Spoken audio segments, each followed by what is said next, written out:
Before we get into the video, I might as well plug this now. Make sure you tap in with the channel because I'm actually going to be beating the Larp allegations. I'm going to be playing through RE7, RE8, RE9, and any other game in the franchise I have not missed. So actually tap in if you want to see this, if you want to see me beat the Larp allegations. I mean, you can tell this is my RE4 gameplay, and I've actually been playing these games off stream and off YouTube. That's why I haven't uploaded in a hot ass minute. Yeah, obligatory. Please, subscriber begging. Yeah, watch the video or something. There is no will for these people. Usually the saying is that if there's a will, there's a way. However, these people don't have no will, therefore there is no way forward. Fucking bars, nigga. Ooh, hold on. They say they watch gameplays because it's ADA compliant. When I tell him that is wrong, he said that I'm lying. Nigga, that's a bar. Nigga, that's a fucking bar, nigga. Oh my fucking god, bro.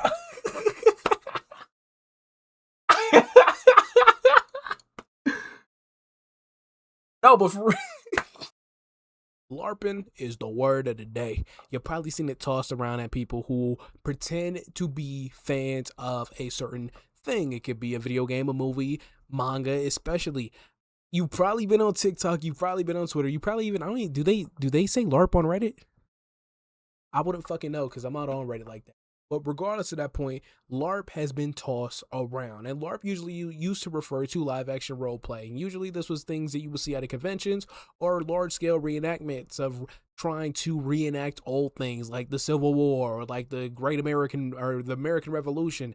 And sometimes at a convention, for example, you probably would see people role-playing events from certain scenes, from movies. That's what LARP used to mean, but now it's usually used in place of poser. And poser used to be somebody who was a fake fan of someone who only liked something for its aesthetical value. The biggest one is that if you were wearing a Nirvana t-shirt, somebody would walk up to you and say, name 5 Nirvana songs. I couldn't name 5 Nirvana songs, but now, if you understand it in that context, then you see why people have thrown around the word LARP so much. And I kind of wanted to hit on this talking point. Can you be a fan of a video game without playing said video game? And I think that there are very few exceptions to this rule. The biggest one that I can think of is the Five Nights at Freddy's franchise. If you remember back in the day, I'm talking to this point at almost over 10 years ago when FNAF first came onto the scene, a lot of people became exposed to Five Nights at Freddy's through gameplays, through playthroughs from other content creators. You had DashEXP, Berleezy, Corey X Kenshin, iHas Cupquake, Blasphemous HD.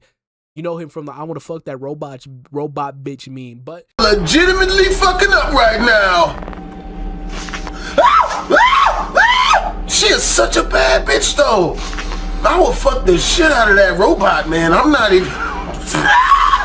You had people like these where people were able to experience the core gameplay loop of Five Nights at Freddy's. Obviously, when you watch someone play a game, you are not getting the full context. You're not able to experience the interactiveness that can contribute to a narrative. However, FNAF was a little bit different because a lot of the things people like about the FNAF franchise go back to them early fandom days. It was almost like a group collaborative project with the amount of things that people had to pull out of genuinely nowhere. Scott, listen. Scott has way more money than me. He probably fucks way better bitches than me. But Scott Cawthon was flying by the seat of his fucking pants. You know the SpongeBob driving image? That was Scott Cawthon pumping these games out. Because if you remember, in the first full year of Five Nights at Freddy's, I believe, if I'm not mistaken, we damn near had 4 full-ass games that came out. And part of being in the community way back then was trying to figure out what was Scott trying to tell in these stories.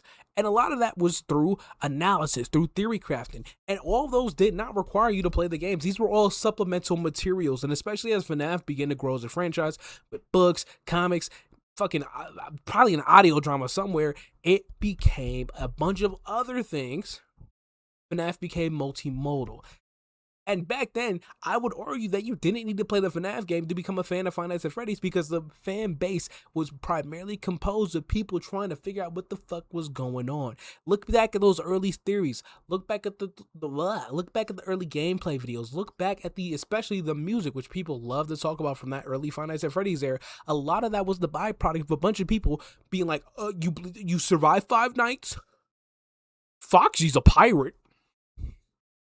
There's dead kids, You were theorizing along with the rest of the community, and I think that it is fair in that context of way back then in 2014 to call yourself a fan of the Five Nights at Freddy's franchise without having to play the game. And I think that is an exception to that rule.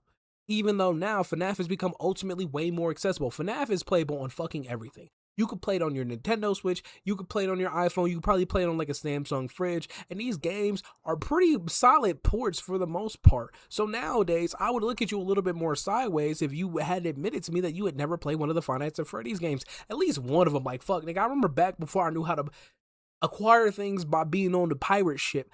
I played the FNAF 1 demo, and I got scared shitless, bro. My little, like, I was like 8? No, I was not 8. I was like 12. I don't fucking know, but that's not the point. My point is back then, it was fair game to call yourself a FNAF fan without playing the games. Another case where I believe that this is applicable is when it comes to the visual novels. Visual novels are weird because they are novels. However, with some light interactable elements, the biggest one is being able to press a space bar to look through the text box. And I think it's entirely fair if I sat there and I was right next to a friend, because this has happened before. I've been with friends who have played through a visual novel on stream in our little group. The biggest one I can think of is unironically Class 19. That Class 19 video I made almost 2 years ago. I didn't buy and play that game myself. My friend streamed that shit in VC, and we was all locked the fuck in paying attention to that shit.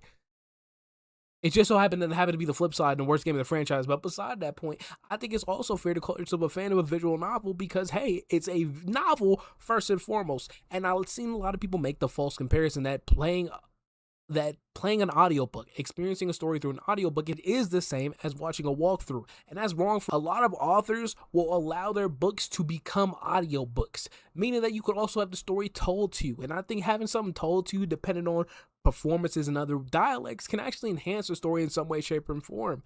In some ways, it can be better than reading the words on the page. But we'll delve into those complexities later. But I've listed the 2 examples in which I believe that you could call yourself a fan of a franchise without playing the game in general. Another like small caveat are huge story-based games. So I would argue Dispatch, even though Dispatch has gameplay to it, however that gameplay unironically is inconsequential to the greater story of Dispatch. I've been with friends. We have gotten a flat 0 on the dispatching section of these games with no narrative consequence, with no actual in-game consequence besides like an ending that happens to Robert at the end of the game. So why are we talking about this? Well, it's all a certain overzealous, a certain gluttonous fan base called Resident Evil. Now, a while ago, I intended to talk about the arguments surrounding remakes. Do they replace the original? But somebody made a way better video than I could possibly articulate, and a lot of that conversation stemmed from Resident Evil fans, who, might I just add, just had probably one of the most successful launches of 2026, being RE Requiem, selling 5 million units in 5 fucking days. The last game I seen do numbers that fast was Sparking Zero. And I think that game's at 10 mil right now. I could be wrong. But besides that point, Resident Evil is a very, very successful franchise. Resident Evil is also a very, very accessible franchise. There's been a lot of conversation about what those 2 words mean, and I've seen a lot of people refer to being told to play the video games as a form of being ableist, as being classist, as being xenophobic. And whoa, first and foremost, 1, 2, let's actually talk about this in a serious manner. Resident Evil is one of the most accessible franchises ever. Let's not get things twisted. Resident Evil 0 through 8 are accessible on past generation hardware, meaning for $100, you could get an Xbox One or a PS4, because they hover around the same ballpark, and you would have access, at least on the PS4, from every mainline numbered Resident Evil game from 0 all the way to the RE4 remake, which before RE9 was the most recent game in the title in the franchise. Resident Evil fans have attempted to say that video games are expensive, and yes, they are. Video games are expensive, but Capcom is not Nintendo. I own a Switch 2. I went out and I bought a Switch 2. I have games on my Switch 2. Okay, let's whip it out. Let's whip it out. My Nintendo Switch 2 that I bought. Yes, I am part of the problem. That is not what we talking about though. On this Switch 2, I'm playing games. I got games on here, bro. I got games on here. I bought the RE collection. I bought the Resident Evil Generations pack. What company is going to drop a bundle of the 3 most recent games in the franchise for $90? Requiem launched at $70. The whole bundle's value is $150. In the launch window of the game, I acquired 3 of the most recent titles for $90.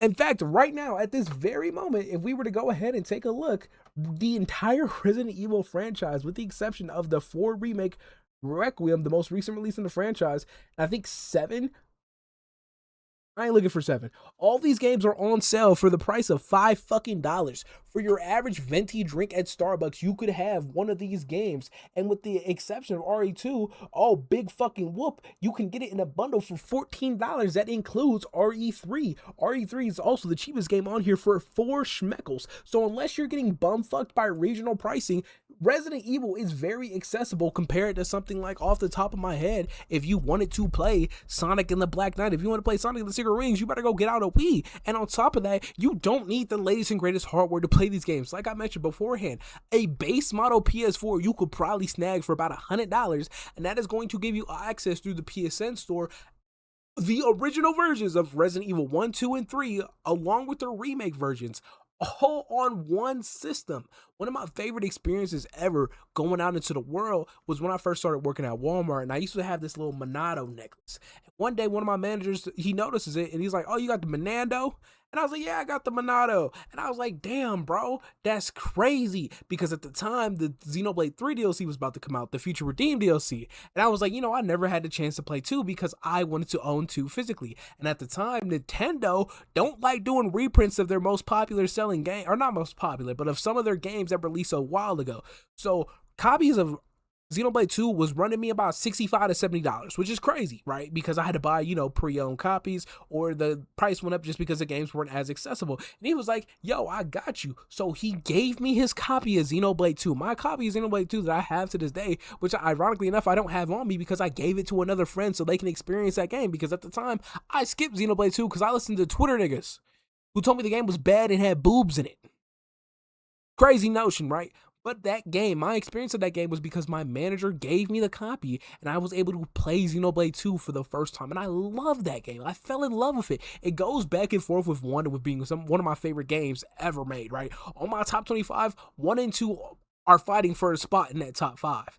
It just depends on how I'm feeling that month. But regardless of that point, do y'all not have friends? At least in the States, right? You have options. You have public libraries. In fact, I literally found this out today while talking about this thing.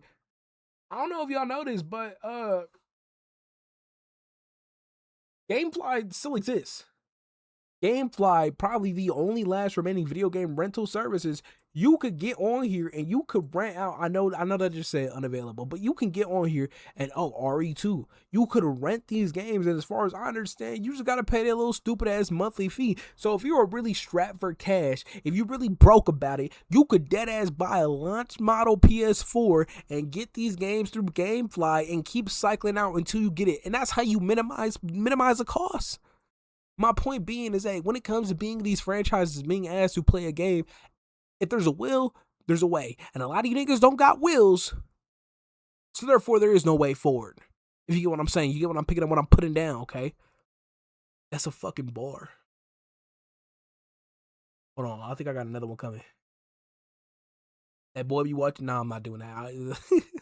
But especially, right? So with all that to the side, my point being is that if you really wanted to play these games, and I'm not even talking about being on the 7 Seas, because if you're like Japanese, right now, I understand, because one of my managers, ironically enough, is actually, from Japan, so I get to have the Japanese viewpoint on certain topics, and they believe that piracy is like one of the worst things you could do over there for whatever reason, right?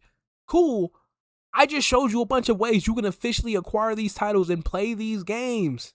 What are we talking about? Yes, video games is an expensive hobby, just like all fucking hobbies, okay? I was a broke-ass little kid. One of my favorite activities, I kid you not, as like a little 5-year-old who had unrestricted internet access, right? But one of my favorite things to do as a kid, I kid you not, I will go on YouTube, just like I'm doing right now. We going on YouTube, I will search up...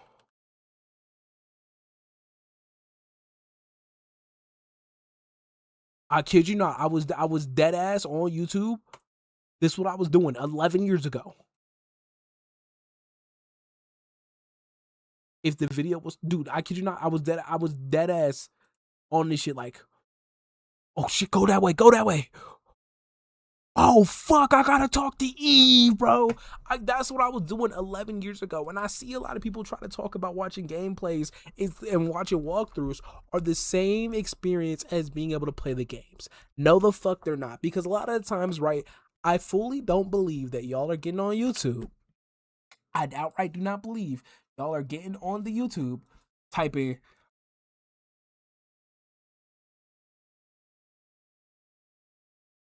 RE4 full game, and y'all are watching this whole thing.